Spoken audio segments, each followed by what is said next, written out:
Il était une fois, au cœur de Lagos, là où les tours de verre touchaient les nuages et où des âmes oubliées dormaient sous les ponts, vivait une jeune femme nommée Maya Okoro. Elle avait 25 ans, était très enceinte et sans abri.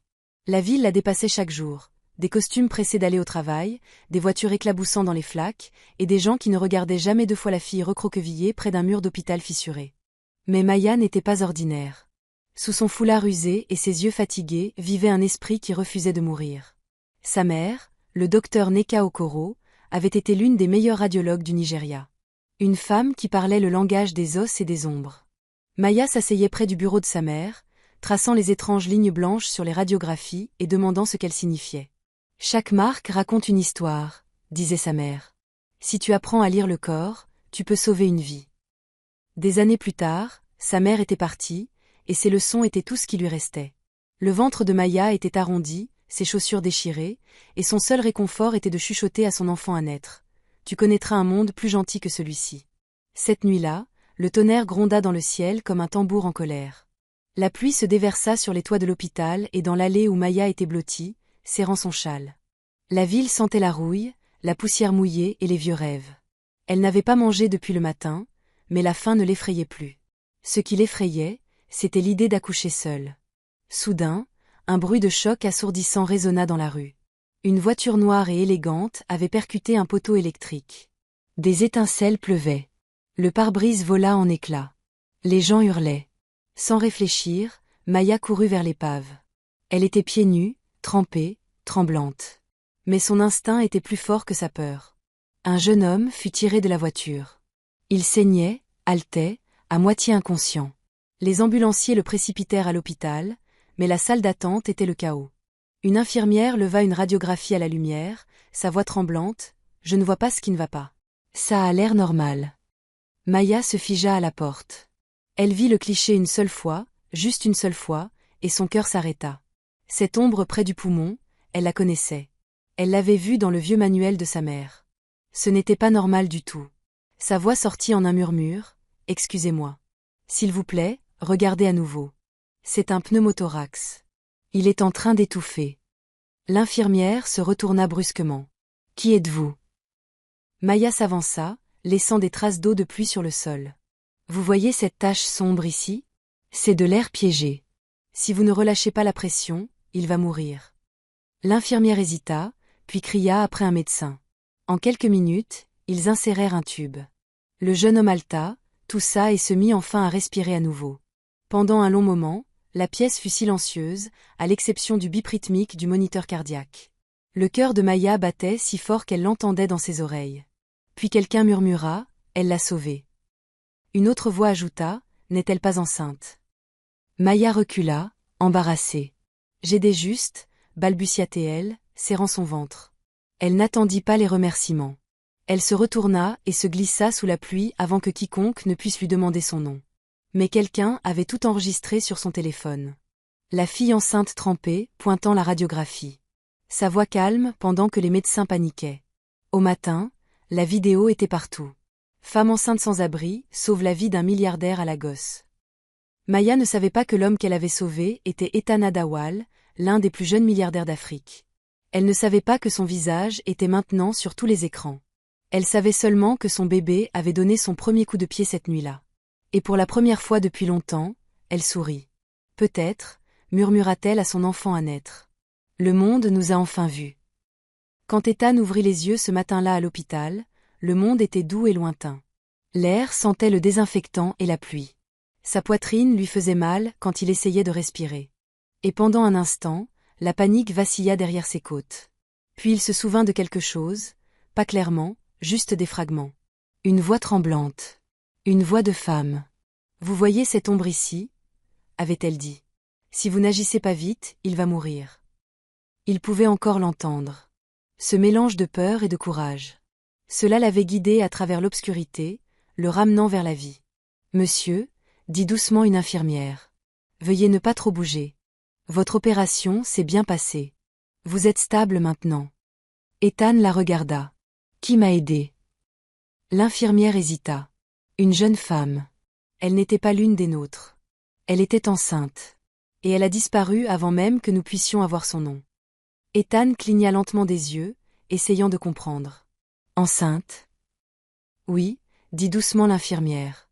Et sans abri, d'après ce que les gardes nous ont dit. Il se pencha en arrière contre les oreillers, fixant le plafond tandis que la pluie recommençait à tambouriner contre la fenêtre. Quelque part dehors, une étrangère qui n'avait rien lui avait donné tout, sa vie. Dans l'après-midi, Internet était en feu. Quelqu'un avait enregistré toute la scène sur son téléphone. La fille enceinte trempée pointant la radiographie, sa voix assurée, sa main tremblante. En quelques heures, elle avait été téléchargée sur les réseaux sociaux et partagée des millions de fois. Le titre clignotait sur tous les écrans, « Femme enceinte sans abri apprend au médecin comment sauver un milliardaire ». Des extraits étaient diffusés dans les émissions de télévision matinales. Les sections de commentaires se remplissaient d'émotions. Certains l'appelaient une héroïne. D'autres l'appelaient un ange. Et presque tout le monde l'appelait la fille de la radio. Les gens voulaient savoir qui elle était, où elle vivait, ce qui était arrivé à son bébé. Mais Maya Okoro ne savait rien de tout cela. Elle n'avait pas de téléphone, pas de télévision, et personne pour lui dire qu'elle était célèbre. Derrière l'hôpital Saint-Luc, elle était assise sous le même auvent cassé sous lequel elle avait dormi pendant des semaines. Le ciel était gris pâle et son châle était humide de la bruine du matin. Elle frotta son ventre qui grossissait et sourit faiblement. « Ne t'inquiète pas, petit », murmura-t-elle à son enfant à naître. « Un jour, les choses vont changer. Peut-être pas aujourd'hui, mais bientôt. » Elle ne savait pas qu'à travers la ville, son nom, celui que personne n'avait pris la peine d'apprendre, était chuchoté sur tous les écrans. À l'intérieur d'un immeuble de grande hauteur fait de verre et de silence, l'assistante d'Ethan, Tara, regardait la vidéo virale sur son téléphone. Ses yeux étaient perçants, froids et calculateurs. Le clip tournait en boucle. La voix tremblante de Maya, la radiographie brillant derrière elle. Au moment où le milliardaire avait halté, reprenant vie, le monde louait cette femme mystérieuse, et la mâchoire de Tara se serrait de plus en plus à chaque seconde qui passait. Cela ne faisait pas partie de son plan. Ethan avait découvert son secret une semaine plus tôt. Un secret qui pouvait détruire sa carrière et l'envoyer en prison. Pendant des mois, elle avait tranquillement vendu des morceaux de la recherche de l'entreprise à des concurrents. Elle avait pensé qu'elle pouvait rester à l'abri des soupçons, mais Ethan avait vu clair à travers son charme et sa précision. Cette nuit-là, lorsqu'elle avait insisté pour le reconduire chez lui après le lancement du produit de l'entreprise, ce n'était pas un acte de loyauté. C'était une opportunité. La pluie, le virage de la route, le dysfonctionnement qu'elle avait planifié. Tout avait été fait pour ressembler à un accident. Mais il n'était pas mort à cause d'elle. À cause d'une fille sans nom qui avait surgi de nulle part et gâché toute chose. Tara ferma lentement son ordinateur portable. Son reflet sur l'écran sombre ressemblait à une étrangère, calme, belle et dangereuse. Alors, se murmura-t-elle. C'est toi qui l'as sauvée. Elle se leva, ses talons claquant sur le sol de marbre, tandis qu'elle marchait jusqu'à la fenêtre surplombant la ville. La ligne d'horizon scintillait comme une couronne. Quelque part là-dessous, une fille enceinte sans abri a détruit sans le savoir son plan parfait. Mais Tara n'en avait pas fini. Loin de là. Ethan était encore en convalescence lorsque la première émission de Nouvelle atteignit sa chambre. Il regarda le clip en silence. Les médecins lui avaient parlé d'elle. Une fille qui semblait apparaître de nulle part, lire une radiographie comme une experte qualifiée et disparaître avant que quiconque ne puisse la remercier.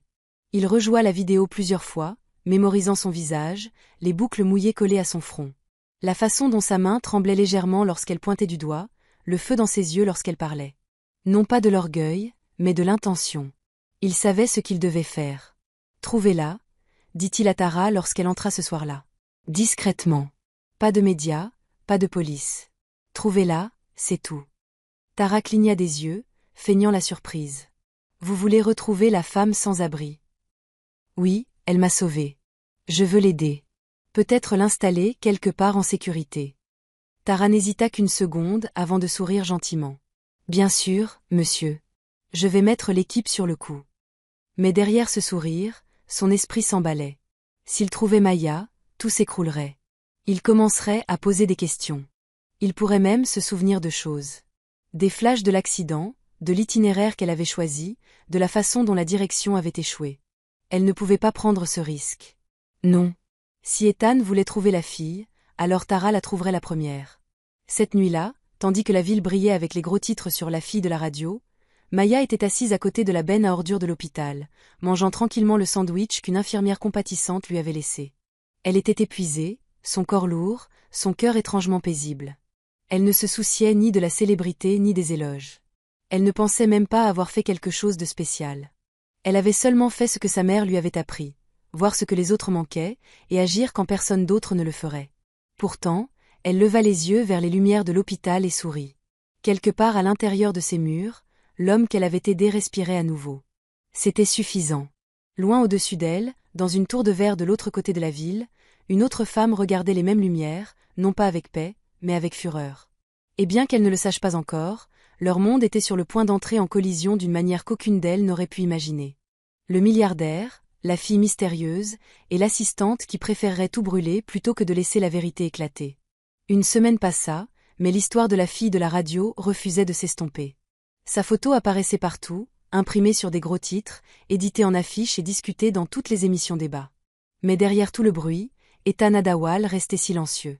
Il s'était suffisamment rétabli pour retourner au travail, mais ses pensées ne s'éloignaient jamais de la fille qu'il avait sauvée. « Trouvez-la » avait-il répété à son équipe encore et encore. Discrètement, pas de caméra, pas de journaliste, pas d'offre. Trouvez-la, c'est tout. Cela semblait simple, mais ça ne l'était pas. La femme s'était volatilisée.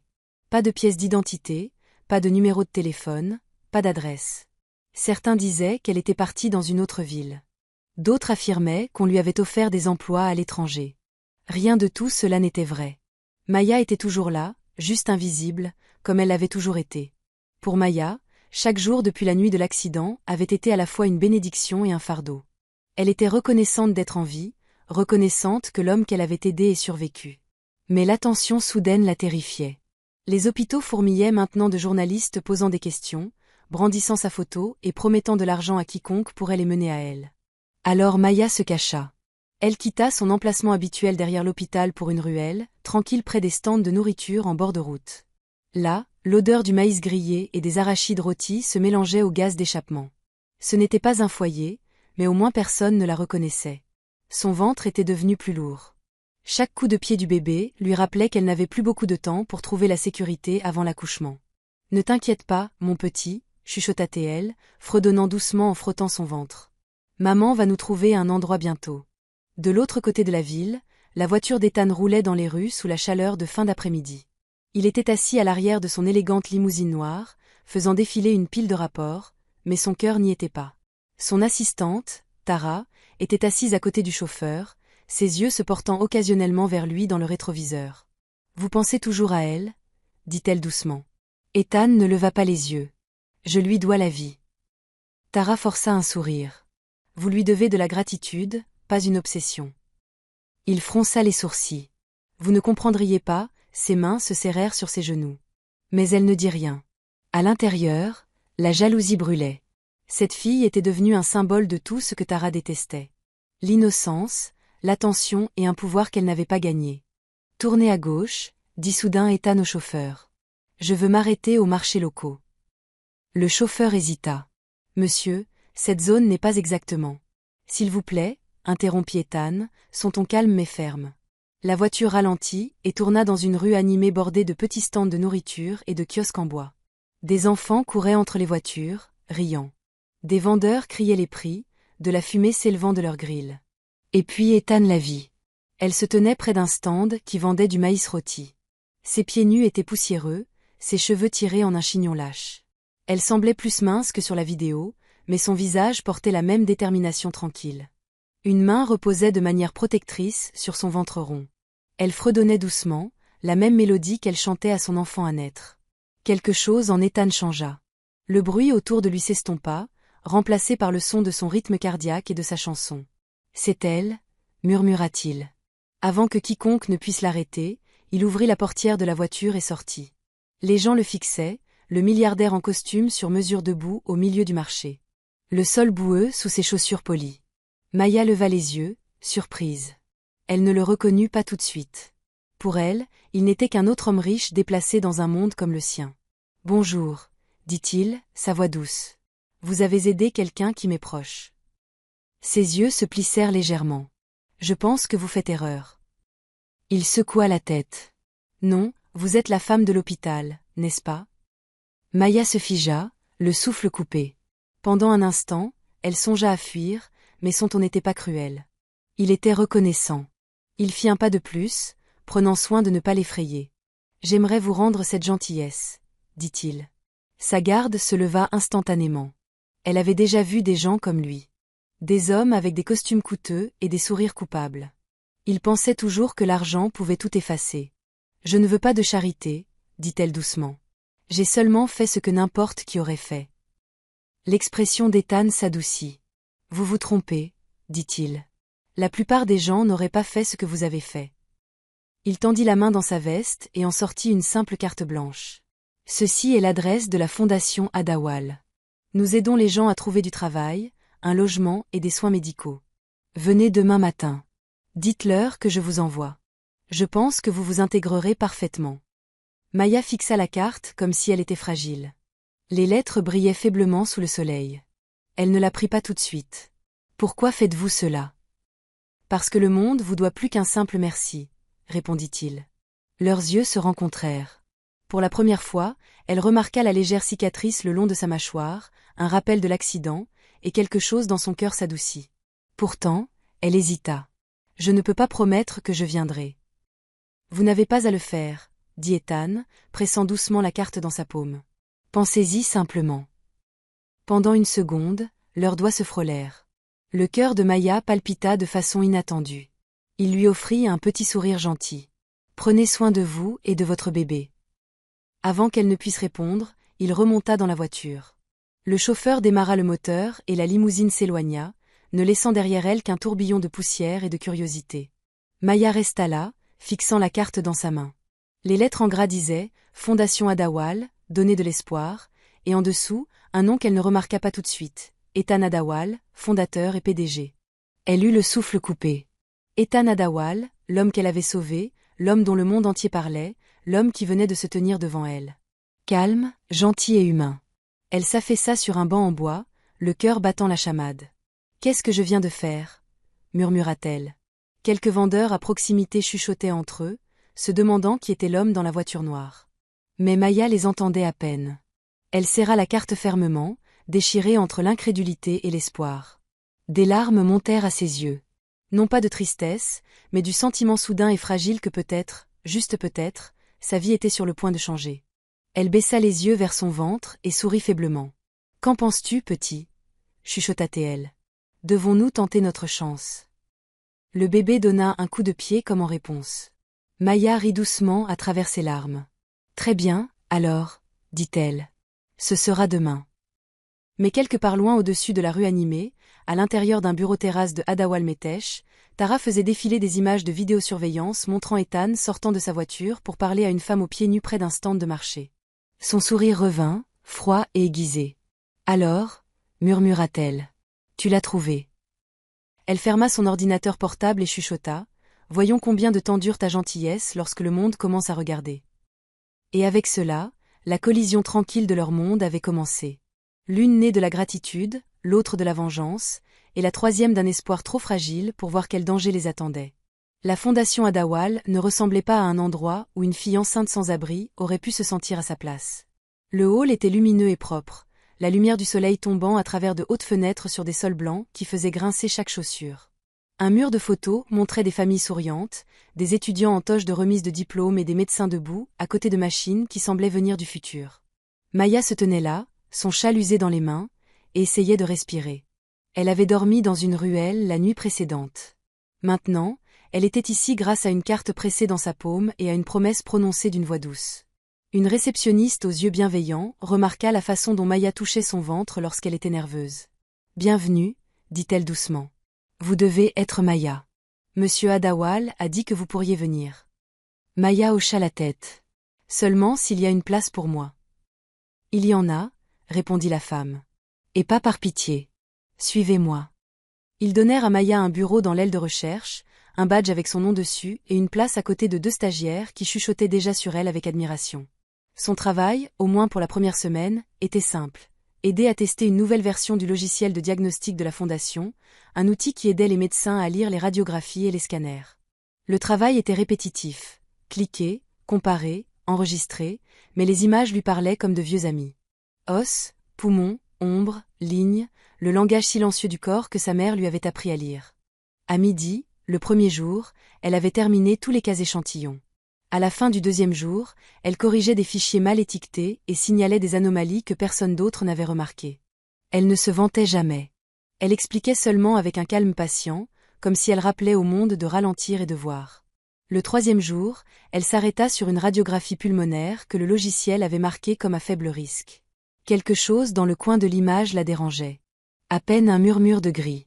Elle augmenta la luminosité, la diminua, puis houma jusqu'à ce que les pixels dansent. « Est-ce que quelque chose ne va pas ?»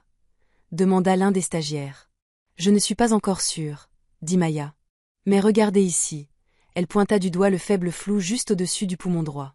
L'outil appelle ceci un artefact inoffensif. Je ne pense pas que ce le soit. Les bords semblent intentionnels, comme une minuscule masse cachée dans la lumière. Le stagiaire fronça les sourcils. Si l'outil dit que ça va. Maya secoua la tête. Les outils sont utiles. Ils ne sont pas la vérité. Elle apporta l'image à l'ingénieur en chef, une femme concentrée nommée Dr Rowan, qui souriait rarement. En moins d'une heure, tout le monde dans le laboratoire était rassemblé autour de l'écran de Maya. Le Dr Rowan exécuta à nouveau le cas à travers l'algorithme. Le résultat afficha vert. Risque faible. Exécutez-le avec notre ancien modèle, dit doucement Maya. Puis exécutez-le avec la branche de test que vous avez mise de côté il y a 2 mois. Le Dr Rowan haussa un sourcil. Comment savez-vous que nous avons mis de côté une branche il y a 2 mois? Les joues de Maya rougirent. Les noms de fichiers sont incohérents. Quelqu'un a changé la nomenclature à ce moment-là. La pièce devint silencieuse. Le Dr Rowan essaya les 2 modèles. L'ancien marqua le cas comme risque modéré. La branche de test mise de côté le marqua comme risque élevé. Nécessite une révision. Les ingénieurs se regardèrent, stupéfaits. Le Dr Rowan regarda Maya, sa voix plus douce que d'habitude. « Comment avez-vous vu cela ?»« Je ne sais pas, » dit soudain Maya, timide. Cela me semblait faux. Je voulais être sûre. Ils exécutèrent d'autres cas. Le modèle actuel manqua 5 anomalies subtiles que la branche mise de côté détecta. Le Dr Rowan demanda immédiatement un audit du code. 2 heures plus tard, ils le trouvèrent. Une minuscule ligne dans une mise à jour récente qui pesait incorrectement certaines ombres. Une seule erreur discrète cachée dans un champ de logique. Une erreur qui aurait pu coûter de vraies vies. Le Dr Rowan s'appuya sur la table, expirant. Vous venez peut-être de nous sauver d'une publication dangereuse. Vous avez fait en 3 jours ce que nous avons manqué en 3 mois. Maya secoua la tête. Nous l'avons fait ensemble. Elle le dit si simplement que l'équipe l'a cru. Les stagiaires sourirent, comme si la pièce s'était éclaircie. Quelqu'un lui apporta une chaise appropriée. Quelqu'un d'autre installa un petit ventilateur près de son bureau pour qu'elle n'ait pas trop chaud. Quand elle se levait pour s'étirer, les gens s'écartaient sans qu'on le leur demande. Le respect, réel et non poli, l'avait trouvé dans cette pièce lumineuse. Ethan commença à visiter le laboratoire plus souvent. Au début, il restait dans l'embrasure de la porte, écoutant le cliquetis silencieux des claviers et le bourdonnement des machines. Il observait comment les gens se rassemblaient autour de Maya, sans la faire sentir comme un spectacle. Il remarquait comment elle travaillait, ne se précipitant jamais, ne se vantant jamais, posant toujours la bonne question au bon moment. Parfois, leurs regards se croisaient à travers la paroi vitrée. Il détournait toujours les yeux le premier, ne voulant pas la gêner. D'autres fois, il entrait seulement pour apporter du café pour l'équipe et une tasse de lait chaud pour Maya, car le laboratoire était trop froid. Il la posait sur son bureau sans cérémonie et partait avant qu'elle ne puisse dire merci. Il aimait les petites choses qu'elle faisait quand elle pensait que personne ne regardait. La façon dont elle tirait une chaise pour le nouveau stagiaire qui était trop timide pour en demander une. La façon dont elle nettoyait son bureau et les 2 à côté d'elle à la fin de la journée. La façon dont elle parlait à son bébé en chuchotant lorsqu'un coup de pied la surprenait. Sa main reposant sur son ventre, ses yeux pleins de réconfort. Il admirait sa dignité par-dessus tout. La façon dont elle ne demandait rien, même lorsqu'elle avait grandement besoin. Attention, le taquina le Dr Rowan un après-midi, lorsqu'elle le surprit à s'attarder près de la fenêtre. Si vous regardez plus longtemps, le verre va fondre. Ethan sourit sans détourner les yeux. Je regarde l'avenir de notre logiciel. Et une personne, ajouta doucement le Dr Rowan. N'oubliez pas cette partie. Je ne pourrais pas, dit-il. Mais l'admiration ressemble à une menace pour les personnes qui vivent de l'attention. Tara remarqua la façon dont le laboratoire changeait autour de Maya.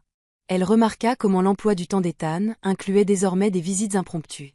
Elle remarqua les tasses de lait qui apparaissaient sur le bureau de Maya et la façon dont Ethan les cachait derrière une politesse désinvolte. La jalousie la brûla comme de l'acide. Elle se persuada que c'était une question de loyauté, de protection de l'entreprise contre une étrangère qui pourrait les ruiner avec une seule fausse manœuvre. En vérité, c'était une question de contrôle. Tara aimait être la première personne qu'Ethan écoutait. Elle aimait être utile parce que cela la rendait puissante. Et maintenant, il écoutait quelqu'un d'autre sans même s'en rendre compte. Elle observa Maya pendant des jours.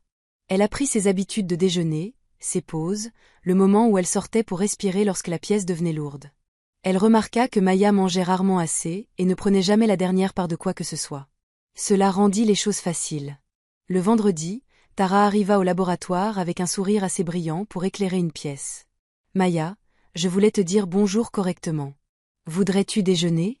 Juste nous deux. J'aimerais entendre tes idées. » Maya hésita. Elle ne connaissait pas bien Tara. La femme était toujours soignée, toujours efficace, parlant toujours vite comme une personne qui compte les secondes.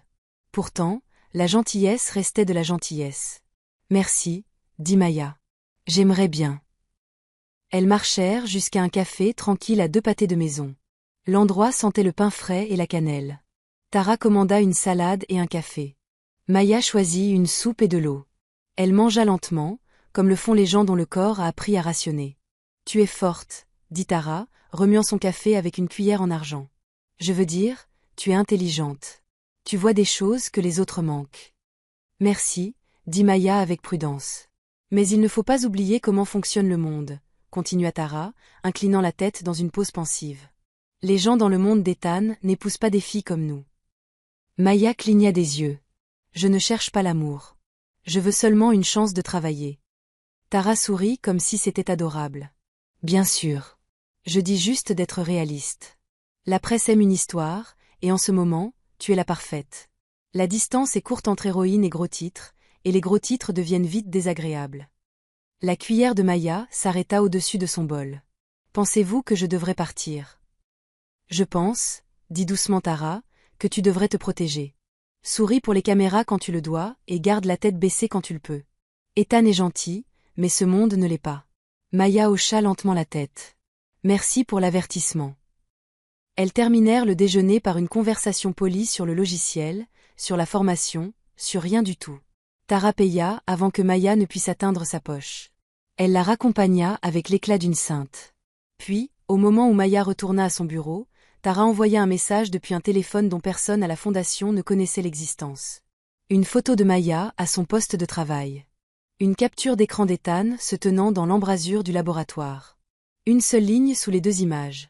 Femme enceinte sans abri travaillant pour le milliardaire à qui elle doit la vie, coup de pub ou romance.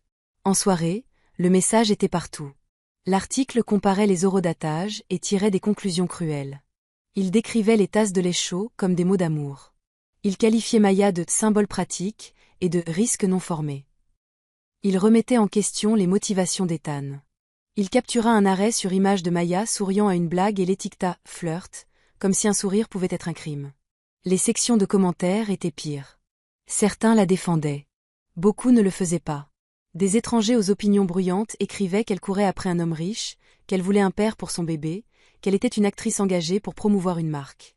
Ils ne la connaissaient pas, mais ils écrivaient comme si c'était le cas. Quand Maya vit le titre sur le téléphone d'une collègue, elle sentit le sol bouger sous ses pieds. Le monde l'avait choisie sans permission et l'avait transformée en une forme qui ne lui convenait pas. Le docteur Rowan la prit à part. « Ne lisez pas les commentaires, » dit-elle. « Ne leur donnez pas votre paix. »« Je ne veux pas être une histoire, » murmura Maya. « Je suis venue travailler. C'est tout. » Ethan se précipita au laboratoire dès qu'il entendit la nouvelle. Il trouva Maya dans la pièce tranquille où les stagiaires triaient les images. Ses mains étaient croisées autour de son ventre comme un bouclier. « Je n'ai approuvé aucune presse, » dit-il, la voix basse et urgente. « Je vais arranger ça. »« Comment ?» demanda-t-elle, les yeux brillants de douleur. « Tout le monde pense déjà que je suis un mensonge. »« Tu ne le es pas, » dit-il. « Je le sais, l'équipe le sait. Nous ferons une déclaration.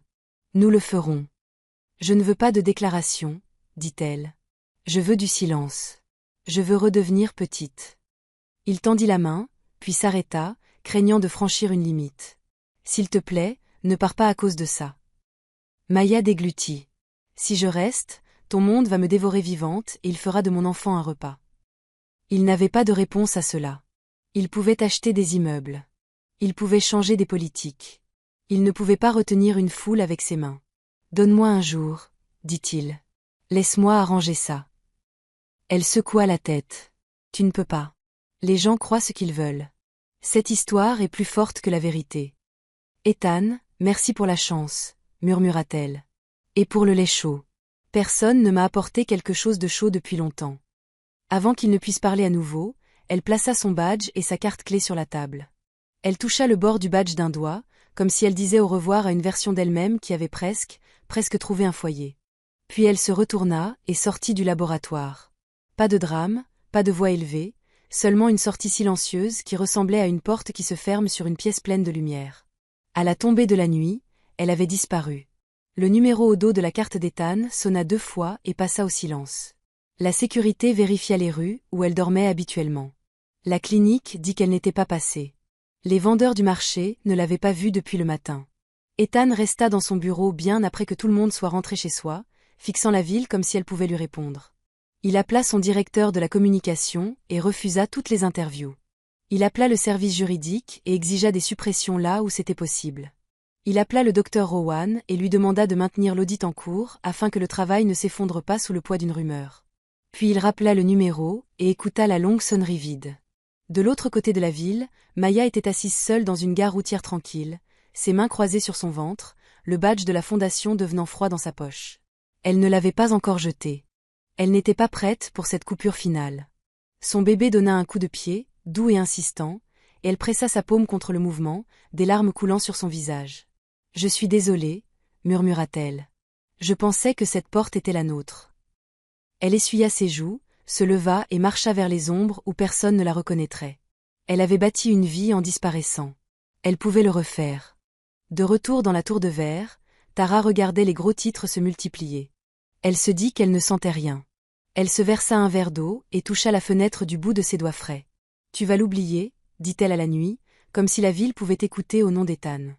Tout le monde le fait. Mais la ville ne répondit pas. La seule réponse fut le bourdonnement silencieux des serveurs.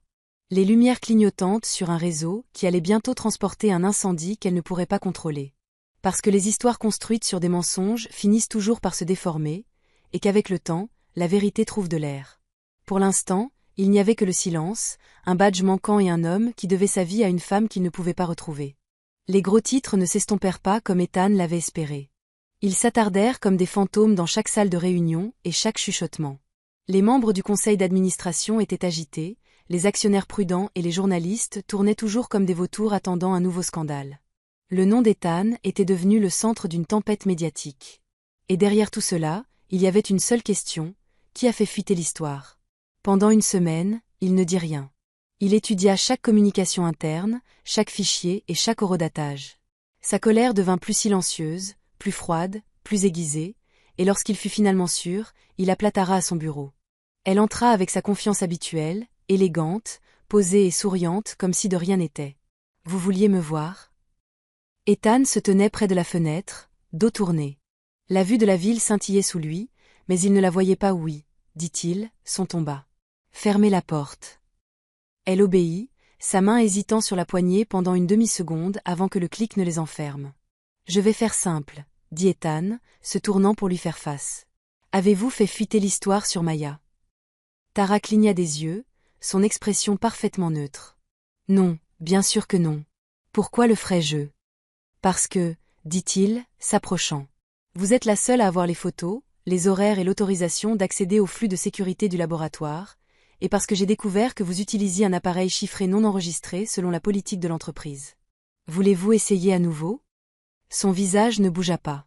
Mais son pouls s'accéléra dans son cou. « Vous m'accusez sur la base de suppositions. » Les yeux d'Ethan se plissèrent. « Non, sur la base de preuves. » Il laissa tomber un dossier sur le bureau. Elle baissa les yeux, des impressions d'expertise numérique, toutes remontant à elle.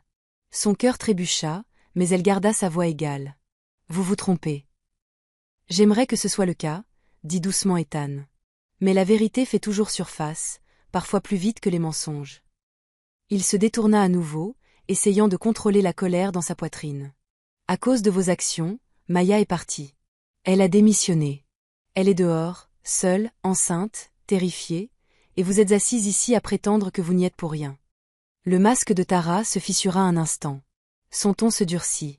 Elle n'avait pas sa place ici. Vous étiez trop aveugle pour voir ce que tout le monde voyait.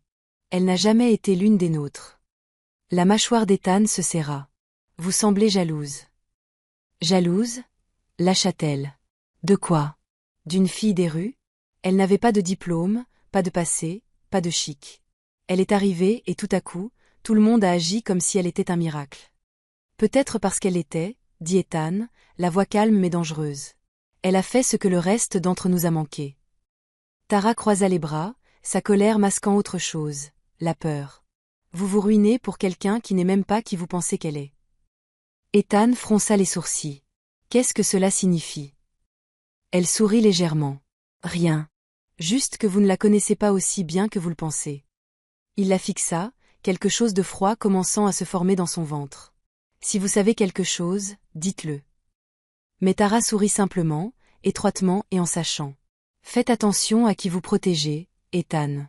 Vous pourriez finir par découvrir plus que ce que vous pouvez gérer. Il la renvoya avant que sa colère ne brise sa retenue.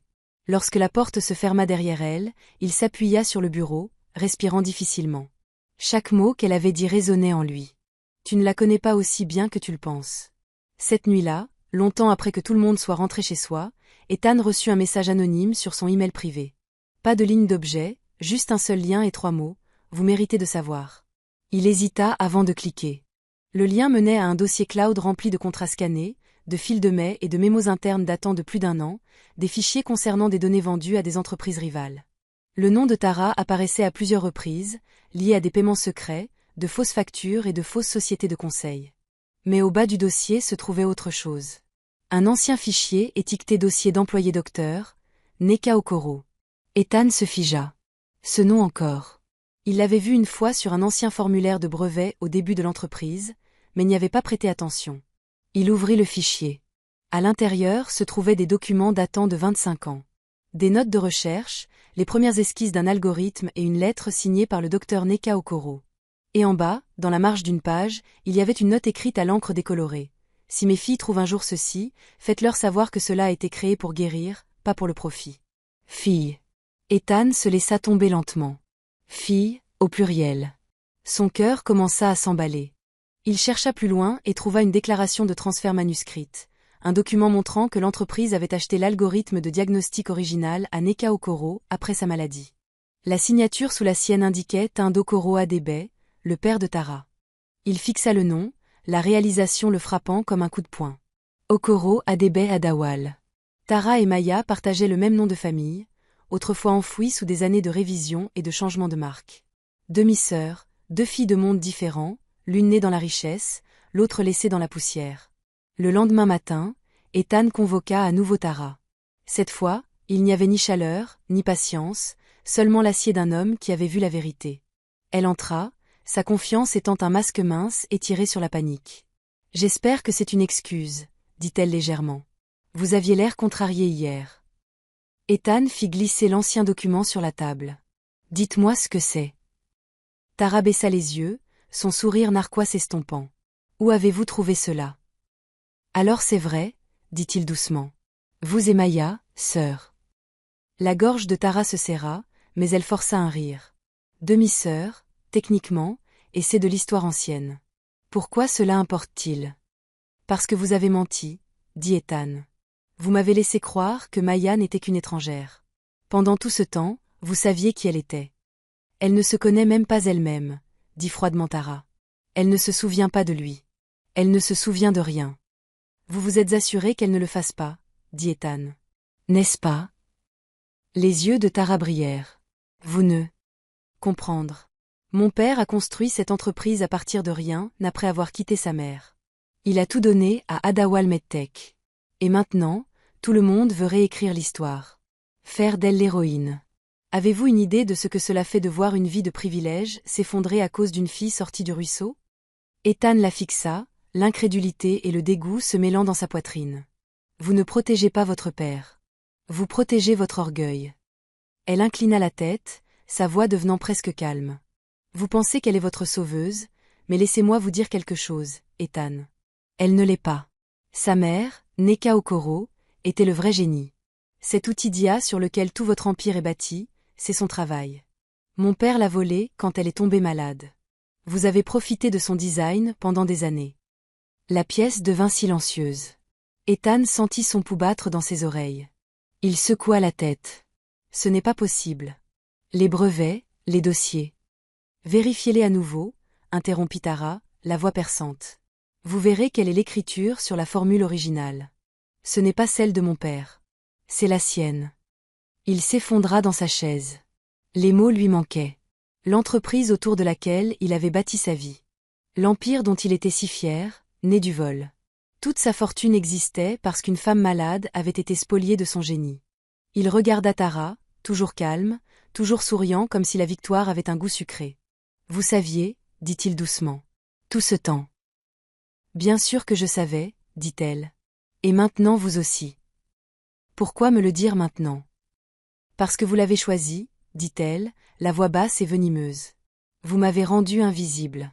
Je ne vous laisserai pas la transformer en sainte. Je préfère réduire cette entreprise en cendres plutôt que de voir cela arriver. Ethan se leva. Vous avez déjà commencé l'incendie. Le sourire narquois de Tara vacilla. Que allez-vous faire? Me dénoncer? Le conseil d'administration ne croira pas un mot de ce que vous dites. Ils ont besoin de moi. Non, dit-il. Ils n'en ont pas besoin. J'ai déjà transmis vos preuves de fuite de données aux autorités. Son visage se vida de ses couleurs. Vous n'oseriez pas? Je l'ai fait, dit Ethan, sa voix ferme. Et je leur ai tout dit. Le masque de Tara se brisa. La rage tordit ses traits. Vous allez le regretter, siffla-t-elle. Quand elle découvrira ce que votre entreprise a vraiment fait à sa mère, quand elle réalisera la fortune que vous avez bâtie sur sa douleur, elle vous haïra, et vous souhaiterez m'avoir laissé gérer ça tranquillement. Ethan rencontra son regard avec une certitude lasse. Si elle me hait pour la vérité, je l'accepterai, mais je ne laisserai plus les mensonges vivre ici. La sécurité entra quelques instants plus tard. Tara ne se débattit pas lorsqu'ils l'escortèrent dehors, mais tandis que les portes de l'ascenseur se fermaient, elle sourit une dernière fois. Elle le saura, Ethan, dit-elle doucement. Et quand elle le saura, vous la perdrez pour toujours. Lorsque le silence revint enfin, Ethan s'assit seul dans son bureau. Les lumières de la ville en contrebas semblaient floues à travers la buée sur la fenêtre. Il reprit l'ancien dossier. Les notes du docteur Neka Okoro, écrites d'une écriture gracieuse et bouclée. La femme qui avait créé la fondation de son empire. La femme dont la fille lui avait sauvé la vie. Il murmura son nom, comme si le simple fait de le dire pouvait alléger la vérité. Il savait ce qu'il devait faire ensuite. Il retrouverait Maya non pas en tant que milliardaire à la recherche d'un sauveur, mais en tant qu'homme qui devait tout à sa famille. Et cette fois, il lui dirait tout, même si cela signifiait perdre la seule femme qu'il ait jamais vue pour ce qu'il était vraiment. La clinique se trouvait à la limite tranquille de la ville, loin des gratte-ciel et des gros titres. Ses murs étaient fissurés, mais peints d'un bleu plein d'espoir. Un panneau délavé indiquait « Havre pour mère et enfants ». À l'intérieur, des femmes riaient doucement, des bébés pleuraient, et l'odeur du désinfectant se mêlait à celle du porridge chaud. C'était le genre d'endroit où la douleur et la guérison partageaient le même espace. Maya était assise près de la fenêtre, pliant des vêtements de bébé donné. Son ventre était devenu plus lourd, rond et plein de promesses. Les mois avaient été doux pour elle de manière discrète. Sa peau rayonnait à nouveau. Ses yeux étaient plus doux, et son rire, quand il venait, sonnait comme quelqu'un qui redécouvrait sa propre voix. Elle avait trouvé la paix ici, ou quelque chose de proche. La clinique ne se souciait pas des gros titres. Il ne se souciait pas qu'elle ait été « la fille de la radio ». Il se souciait seulement qu'elle aide les autres mères à comprendre leur scanner, expliquant ce que les médecins ne pouvaient pas et les réconfortant lorsque la peur s'installait. Mais au fond d'elle, elle pensait toujours à Ethan. Parfois, la nuit, lorsque la ville se calmait et que le bébé donnait des coups de pied contre ses côtes, elle se demandait s'il avait oublié ou s'il ressentait toujours la même douleur qu'elle lorsqu'elle se souvenait du jour où elle était partie. Cet après-midi-là, elle triait des dossiers de patients lorsque quelqu'un frappa au chambranle de la porte. Elle se retourna et se figea. Ethan se tenait là, non pas en costume cette fois, mais dans une simple chemise et un jean. Il avait l'air épuisé, comme un homme qui n'avait pas dormi correctement depuis des semaines. Mais ses yeux s'adoucirent lorsqu'ils rencontrèrent les siens. « Maya » dit-il doucement. Pendant une seconde, elle ne bougea pas. Une partie d'elle voulait courir vers lui. Une autre partie voulait se détourner. Au lieu de cela, elle chuchota simplement, « Pourquoi êtes-vous ici ?»« Pour vous dire la vérité, » dit-il. Elle croisa les bras sur son ventre. La vérité ou des excuses? Les deux, admit-il. La pièce semblait plus petite, remplie de choses non dites. Finalement, elle lui fit signe de s'asseoir. Alors, asseyez-vous. Écoutons ça. Il s'assit lentement, ses mains jointes comme s'il craignait qu'elle ne tremble.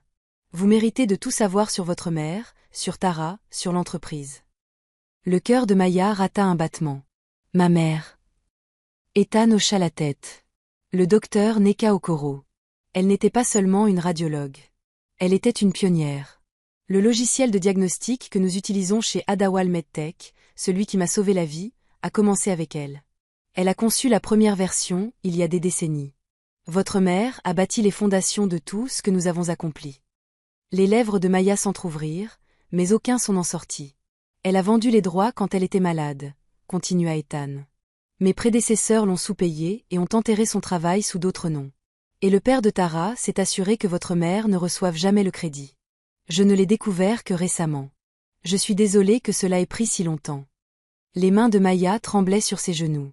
Donc, pendant tout ce temps, l'empire que vous avez construit. Il hocha la tête, la culpabilité vacillant dans ses yeux, a été construit sur ce qu'elle a créé. Le code de votre mère a bâti ma fortune et sa fille m'a sauvé la vie avec. Des larmes remplirent les yeux de Maya. Elle se souvint de la voix douce de sa mère disant « Chaque ombre raconte une histoire ». Le même savoir qu'elle avait utilisé pour sauver Ethan était quelque chose que sa mère lui avait enseigné à la lumière des bougies. Avec des papiers déchirés et un esprit plein de rêves. Elle ne m'a rien dit de tout ça, murmura Maya. Elle est morte en pensant que personne ne s'en souciait. Ethan se pencha en avant, sa voix basse. Je m'en soucie. Je vais arranger les choses. Elle le regarda à travers ses larmes. Pourquoi me le dire maintenant? Parce que je ne pouvais pas vivre avec le mensonge. Et parce que vous méritez de récupérer ce qui vous appartient. Pendant un long moment, le silence remplit la pièce, à l'exception du léger bourdonnement d'un ventilateur de plafond. Maya essuya lentement ses joues. Vous savez, dit-elle doucement. Une partie de moi veut vous haïr. Vous aviez tout ce qui nous a été volé. L'argent, le confort, la reconnaissance. Mais quand je vous regarde, je n'y arrive pas. Il déglutit difficilement. Vous n'avez pas à me pardonner. Mais je l'ai déjà fait, dit-elle. Cette nuit-là à l'hôpital, quand vous avez recommencé à respirer. Je ne connaissais pas votre nom, mais j'ai pardonné au monde qui a brisé ma mère quand j'ai vu quelqu'un avoir une seconde chance. Ces mots le frappèrent plus profondément qu'elle ne le réalisait. Il se pencha en arrière, respirant d'une manière saccadée, le poids de la culpabilité et de la gratitude s'emmêlant dans sa poitrine. Je veux honorer son héritage, dit-il après une pause. Celui de votre mère et le vôtre. Je veux reconstruire le logiciel, mais cette fois, il n'appartiendra à aucune entreprise. Il appartiendra aux gens, aux hôpitaux gratuits, aux cliniques, aux écoles, partout où l'on ne peut pas se permettre une technologie comme la nôtre. Maya cligna des yeux. Vous feriez vraiment ça? Oui, dit-il fermement.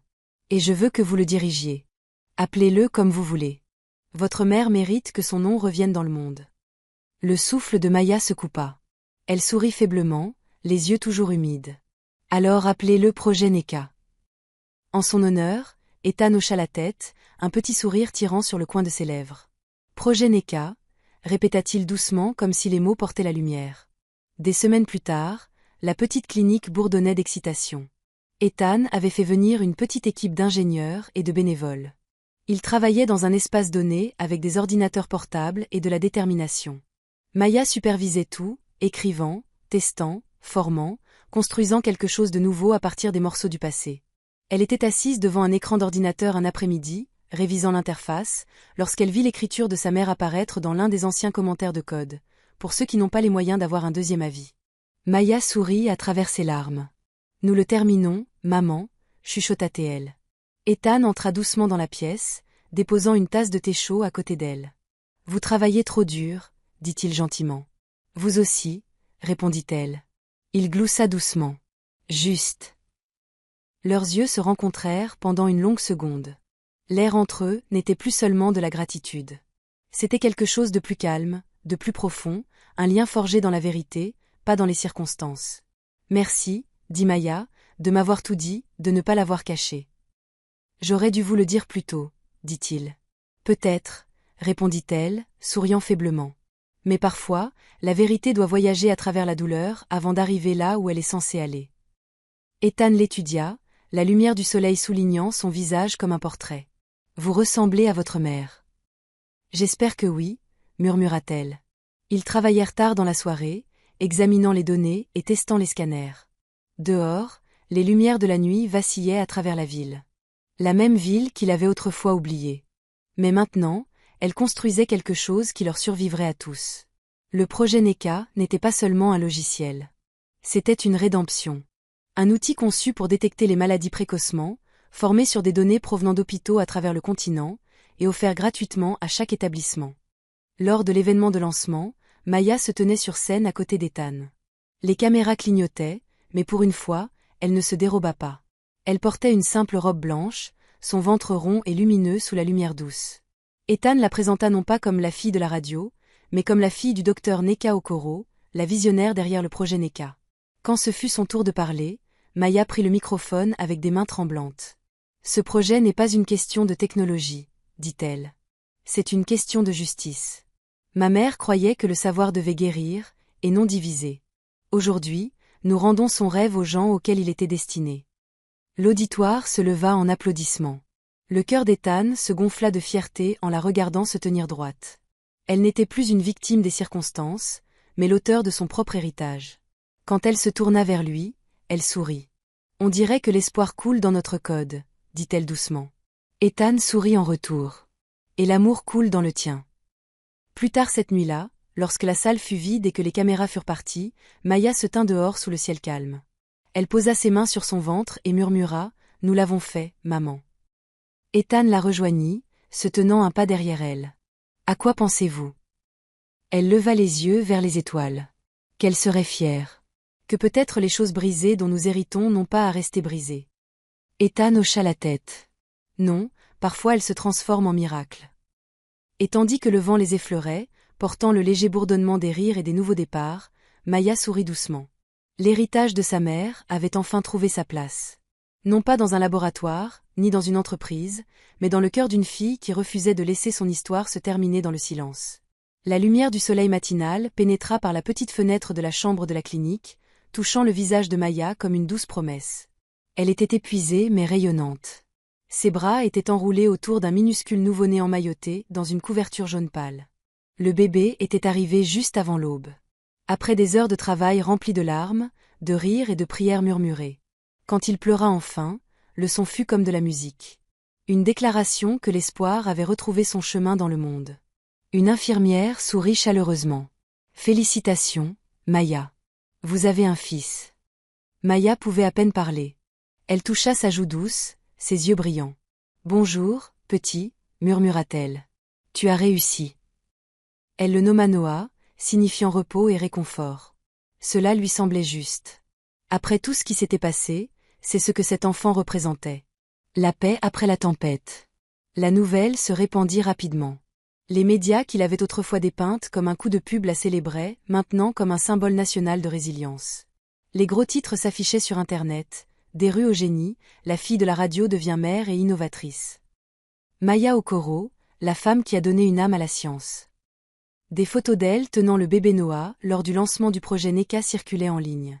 Les gens l'appelaient la femme qui avait donné une âme à la science. Les dons affluaient pour soutenir les cliniques de la fondation. Pour une fois, la célébrité ne semblait pas cruelle. Elle semblait curative. Ethan arriva cet après-midi-là, des fleurs dans une main et un petit ours en peluche dans l'autre. Lorsqu'il entra dans la pièce, ses pas ralentirent. Il l'avait vue forte, fatiguée, en colère et courageuse, mais jamais comme ça. Maya sourit doucement quand elle le vit. « Vous êtes venu ?»« Bien sûr que je suis venu, » dit-il. « Je ne manquerai pas de rencontrer le nouveau génie de la famille. » Elle rit doucement. « Il est parfait, n'est-ce pas ?» Ethan regarda le bébé endormi. « Il est tout comme sa mère. » Maya leva les yeux au ciel gentiment. La flatterie ne marche pas sur les nouvelles mamans. Mais merci. Il s'assit à côté d'elle, sa voix basse. « Vous l'avez fait, Maya. Vous n'avez pas seulement survécu. Vous avez tout reconstruit. Votre mère serait fière. » Elle sourit, une larme coulant sur sa joue. Peut-être, mais je ne l'ai pas fait seul. Vous m'avez aidé à croire que c'était possible. Il tendit la main vers la sienne, hésitant avant que leurs doigts ne s'entrelacent. Ce n'était ni grandiose ni dramatique, juste deux personnes se tenant la main après que tout se soit effondré et se soit rassemblé à nouveau. Dans les semaines qui suivirent, le monde regarda Maya s'élever plus haut que jamais. Le projet NECA se répandit dans les hôpitaux et les cliniques en un temps record, offrant des outils de diagnostic IA gratuits qui sauvaient des vies chaque jour. Pour une fois, l'innovation n'était pas axée sur le profit. Elle était axée sur les gens.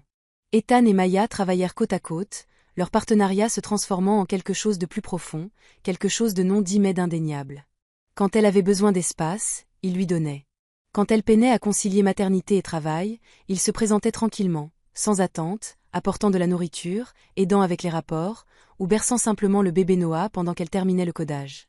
Un soir, alors qu'il se tenait près du jardin sur le toit de la fondation, surplombant la ville, Ethan dit doucement. « Vous savez, je pensais que le succès signifiait tout posséder, mais maintenant je pense que cela signifie simplement aider quelqu'un d'autre à se tenir plus droit. » Maya sourit, le regardant à travers la lueur du coucher de soleil. « Et je pensais qu'être vue signifiait être en sécurité.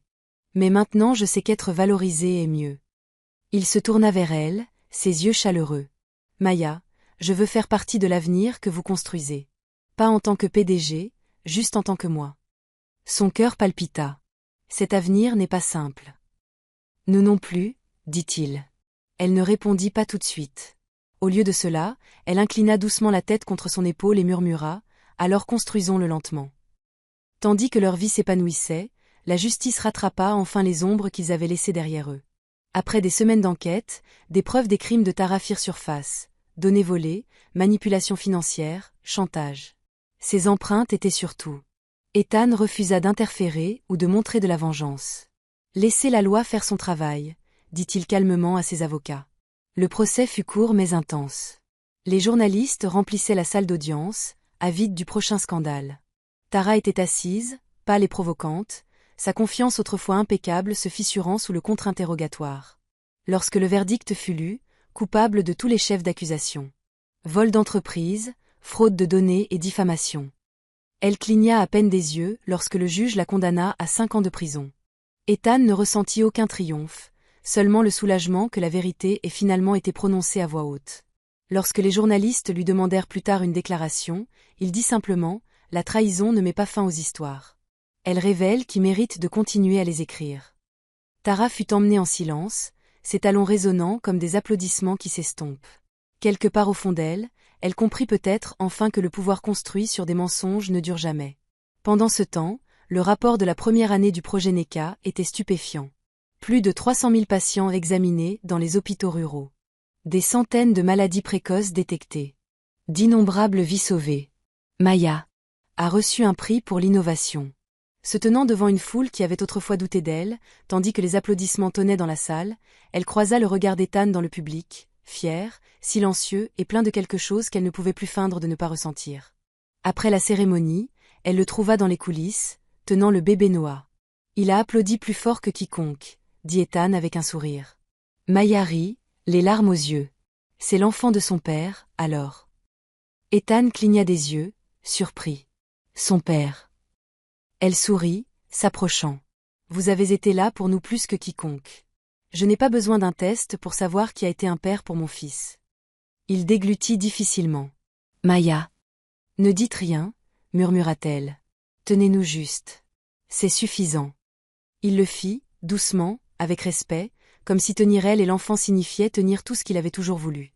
Des mois plus tard, leurs noms étaient inséparables. Non pas comme une rumeur, mais comme la preuve que la gentillesse et la vérité pouvaient reconstruire ce que la trahison avait brisé. Sous le même horizon qu'il avait autrefois vu dormir dans les rues, Maya marchait maintenant avec son fils dans les bras. Elle passa devant un panneau d'affichage qui disait « Projet NECA, guérir l'avenir ». Inspirée par le docteur Neka Okoro et sa fille Maya. Elle sourit de tout son cœur. Le monde s'était enfin souvenu du nom de sa mère. Et ce faisant, il s'était souvenu d'elle aussi. Ethan la rejoignit, les mains dans les poches. « Alors, quelle est la prochaine étape ?» demanda-t-il avec un sourire espiègle.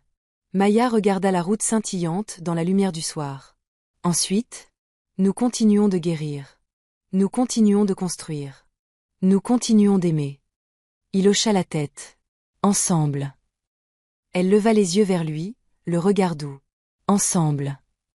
Et tandis qu'ils marchaient vers le coucher du soleil, un homme autrefois construit par le pouvoir et une femme autrefois construite par la douleur, la ville autour d'eux brillait comme une promesse tenue. Leur ascension n'était pas seulement la leur. Elle appartenait à chaque personne qui avait été invisible et à chaque rêve qui refusait de mourir. Des mois passèrent, chacun plus lumineux que le précédent. Le projet NECA continuait de changer des vies, tout comme les personnes qui l'avaient construit. Ethan et Maya devinrent inséparables, non pas à la manière d'un conte de fées, mais d'une manière calme et réelle qui faisait que les jours ordinaires ressemblaient à des miracles. Leurs matins commençaient par des rires, parfois à cause du café renversé, parfois à cause du refus du bébé Noah de dormir ailleurs que sur les genoux d'Ethan. Les soirées étaient consacrées à de longues promenades dans le jardin derrière le bureau de la fondation, où les fleurs commençaient à refleurir. C'était devenu leur rituel, une petite évasion du bruit du succès et du poids des attentes. Pour Maya, l'amour avait autrefois semblé être un luxe réservé aux autres. Mais avec Ethan, c'était différent. Ce n'était pas une promesse murmurée dans l'obscurité. C'était un choix fait chaque jour. Il n'essayait pas de la sauver. Il se tenait à ses côtés, constant, patient, gentil. Et pour Ethan, elle était devenue la raison derrière toute chose. La femme qui lui avait sauvé la vie lui avait appris à la vivre vraiment. Un après-midi doré, des mois après que le premier rire du bébé Noah ait résonné dans leur maison, Ethan se retrouva à faire les 100 pas sur le jardin du toit de la fondation Adawal. La ville en contrebas scintillait comme une mer de lumière. Dans sa main se trouvait une petite boîte de velours, simple, élégante et lourde de sens. Il avait planifié ce moment pendant des semaines. Il avait pensé à chaque détail. Les lanternes du jardin qui brilleraient au crépuscule, la musique douce d'un violoniste en direct caché parmi les arbres, la petite table couverte de pétales de rose où elle aimait s'asseoir et lire après le travail. Pourtant, tandis que le soleil baissait, son cœur battait plus fort. Pour toute sa richesse, pour tous ses discours et ses réalisations, c'était la première fois qu'Ethan Adawal se sentait vraiment nerveux. Il se retourna alors que Maya apparaissait en haut des escaliers. Elle portait une longue robe crème qui attrapait le vent comme de la soie et ses cheveux tombaient autour de son visage en douces boucles. Le coucher de soleil la peignait en or. « Vous avez dit que vous vouliez parler, » dit-elle, souriant alors qu'elle marchait vers lui. « Vous avez l'air sérieux. Quelque chose est-il arrivé ?» Il sourit nerveusement. « Quelque chose est sur le point d'arriver. » Elle fronça les sourcils de manière enjouée. « Vous n'allez pas démissionner de votre propre entreprise, n'est-ce pas ? » « Pas exactement. » Il s'approcha, sa voix tremblant soudainement. « Maya, quand je vous ai rencontrée, j'étais perdue. Je pensais savoir ce que signifiait la vie. Construire des choses, réparer des choses, gagner de l'argent. Mais vous m'avez montré quelque chose de différent. Vous m'avez montré que la guérison n'est pas une question de pouvoir ou de science. C'est une question d'amour. C'est une question de compassion. » Ses yeux s'adoucirent, se remplissant d'émotion. « Ethan. » Il prit ses mains. « Vous m'avez sauvé la vie une fois. Pas seulement mon corps, mais tout ce qui était vide à l'intérieur. Et depuis ce jour, chaque souffle que j'ai pris m'a conduit ici. » À cet instant. Il s'agenouilla. Le soleil couchant attrapa la bague dans sa main. Un simple anneau d'argent orné d'une petite pierre bleue, la couleur des ciels calmes après les tempêtes. « Maya Okoro, » dit-il, la voix pleine d'émotion. « Voulez-vous m'épouser » Maya haleta. Ses mains volèrent à sa bouche et des larmes remplirent ses yeux avant qu'elle ne puisse les arrêter. Pendant un instant, tout ce qu'elle put faire fut de rire et de pleurer en même temps. « Vous êtes sérieux » murmura-t-elle. « Je n'ai jamais été aussi sérieux de ma vie. » Elle le regarda. Vraiment le regarda. L'homme qui avait autrefois été un étranger dans un lit d'hôpital était maintenant son partenaire, son ancre, le père de son enfant de toutes les manières importantes. Et à ce moment-là, elle ne vit pas le milliardaire ou le PDG, mais l'homme qui lui apportait du thé quand elle était fatiguée, qui chantait doucement à son bébé, qui croyait en elle-même quand le monde ne le faisait pas. « Oui, » dit-elle, sa voix se brisant en un sourire. « Oui, Ethan, je vais vous épouser. » Il se releva, glissa la bague à son doigt et embrassa ses mains. Autour d'eux, les lanternes s'allumèrent une par une, comme si le monde lui-même attendait d'applaudir. Maya rit à travers ses larmes. « Vous avez planifié ça. »« J'ai tout planifié, » admit-il, souriant, sauf à quel point j'allais trembler. Le mariage arriva 3 mois plus tard, et c'était tout ce qu'était leur histoire. Beau, simple et plein de cœur. Il eut lieu dans le même jardin de la fondation où le projet NECA avait commencé. Au lieu de grandes décorations, ils remplirent l'espace de fleurs sauvages, de lanternes en papier peintes par des enfants et de photos des personnes dont les vies avaient été sauvées grâce à leur travail. Il n'y avait pas de tapis rouge, pas de liste d'invités de luxe, juste la famille, les amis et des visages qui avaient autrefois été des étrangers, mais qui se sentaient maintenant partie de leur histoire. Maya descendit l'allée portant le bébé Noah, sa robe légère et fluide comme des nuages. L'air sentait le jasmin et l'espoir. Ethan se tenait sous une arche en bois décorée de roses blanches. Il portait un simple costume gris et un sourire nerveux qui se transforma en admiration quand il la vit approcher. Son cœur battait si fort qu'il entendait à peine la musique douce qui jouait. Quand elle l'atteignit, elle passa Noah à Tante Gray, qui l'avait aidé à accoucher des mois auparavant, et prit les mains d'Ethan. « Vous tremblez » murmura-t-elle. « Vous aussi » répondit-il avec un sourire. L'officiant sourit. « Alors vous êtes tous les deux prêts. » Alors qu'ils échangeaient leurs vœux, le silence tomba. Non pas le genre lourd, mais le genre sacré qui ressemble à un battement de cœur partagé entre les âmes. « Je pensais autrefois que l'amour était quelque chose que les gens gagnaient, » dit Maya, sa voix douce. « Mais maintenant je sais que c'est quelque chose que nous donnons librement, imparfaitement, complètement. Vous m'avez appris que l'amour peut renaître des cendres de tout ce qui a essayé de le détruire. Et pour cela, je passerai le reste de ma vie à être reconnaissante. » Ethan retint ses larmes. « Et je pensais que la richesse signifiait le pouvoir, » dit-il. « Mais vous m'avez appris que la richesse signifie le but, que donner est plus grand que gagner, et que la maison n'est pas une maison, c'est un battement de cœur. Vous êtes ma maison, Maya. » Lorsque l'officiant les déclara mari et femme, les applaudissements éclatèrent comme de la musique. Ethan lui encadra le visage et l'embrassa lentement, tendrement et avec certitude tandis que la foule acclamait, et Noah babillait comme s'il se joignait à la fête. Ce n'était pas le mariage le plus grandiose que le monde ait jamais vu. Mais c'était le plus sincère. Même le ciel sembla célébrer, les nuages s'écartant pour laisser la lumière du soleil se déverser sur eux. Ce soir-là, alors que les invités dansaient et que les enfants couraient après les bulles sur la pelouse, Maya s'assit sous un arbre, regardant le coucher de soleil. Ethan la rejoignit, glissant un bras autour de ses épaules. « Madame Adawal » dit-il doucement, testant le son. Elle sourit, se penchant contre lui. « Il faudra un certain temps pour s'y habituer. » Il rit doucement. « Pour moi aussi. » Ils regardèrent l'horizon pendant un long moment. Leurs mains s'entrelacèrent. Autour d'eux, les rires résonnaient. Un cœur de joie né d'années de douleur qui avait finalement trouvé leur fin. « Pensez-vous parfois à tout le chemin que nous avons parcouru » demanda-t-elle doucement. « Tous les jours, » dit-il. « Et je n'arrive toujours pas à croire que je me réveille et que je peux vous appeler mienne. » Maya se tourna vers lui avec un sourire taquin. « Attention, milliardaire. Cela semble dangereusement romantique. » Il rit, brossant une mèche de cheveux de son visage. « Ce n'est pas du romantisme. C'est de la gratitude. » Elle sourit, posant sa tête contre son épaule. « Alors promettons quelque chose. Tout ce que vous voulez. Peu importe à quel point notre monde devient grand, nous n'arrêtons jamais de donner. Nous continuons d'aider. Nous restons gentils. » Il lui embrassa le front. « Ce n'est pas une promesse. C'est ce que nous sommes. » Alors que la nuit tombait et que les guirlandes lumineuses clignotaient dans le jardin, Ethan se leva et lui tendit la main. « Dansez avec moi. » Maya rit doucement. « Il n'y a pas de musique. » Il sourit. « Il n'y en a pas besoin. » Sous les étoiles, avec le bébé Noah endormi à proximité et le monde en paix pour un instant parfait et fugace, ils dansèrent. Ce n'était pas la danse d'un milliardaire et d'une fille sans abri. C'était la danse de deux cœurs qui avaient traversé le feu et trouvé leur chemin vers la maison. Et tandis que la nuit chuchotait autour d'eux, les lumières de la ville scintillant comme des bénédictions, Maya réalisa quelque chose que sa mère lui avait dit un jour. Chaque ombre raconte une histoire. Ceci, leur amour, leur voyage, leur rédemption, était la plus brillante histoire que les ombres aient jamais eue.